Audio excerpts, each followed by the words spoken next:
मारलेला आहे आणि त्या ठिकाणी फेकून टाकला आहे म्हणून सांगितलं आहे. लक्ष्मणे केला विरत तो रागन माने लंकाणात विभीषण केला शिवघात त्याशी टपत मारवया. या ठिकाणी लक्ष्मणानं जरी या ठिकाणी रावणाला विरोध केलं ते असणारं टाकी मारणार मोठा तर त्या ठिकाणी रावणाला काय सुद्धा वाटले नाही सांगितलं. बरोबर विभीषणाने त्या ठिकाणी रावणाच्या रथाने घोडे मारले त्याचा राग त्या ठिकाणी रावणाला असे आला म्हणून सांगितलं. लक्ष्मण झालिया परता करीना विभीषणाच्या घाता हो सोडनिया शरणागता शनार्धता न विसंगे.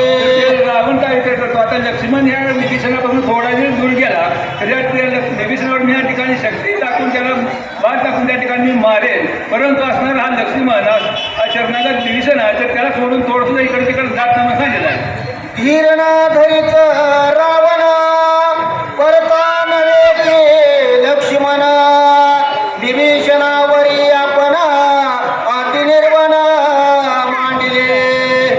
रावण त्या ठिकाणी विचारलं आता या विभीषणावर या ठिकाणी अति निर्वाण शस्त्र किंवा शक्ती या ठिकाणी टाकायची आहे परंतु लक्ष्मण या ठिकाणी थोडंसं त्याला सोडत नाही इकडे जात नाही त्यावेळी रावण विचार करू लागलेला आहे. घोडे मारिता रावण वेगी रथ सांडून जाण मारावया विभीषण करून उड्डाण धाविनला. त्यावेळेस विभीषणानं रावणाच्या रथाने घोडे मारले त्याचा राग त्या ठिकाणी रावणाला आलेला आहे ते घोडे मारले त्यामुळे रावणाने उड्डाण केलेलं आहे. त्या विभीषणाला कसं मारवा हा तो विचार त्या ठिकाणी करू लागला आहे म्हणून सांगितलं. विभीषण देखून या दृष्टी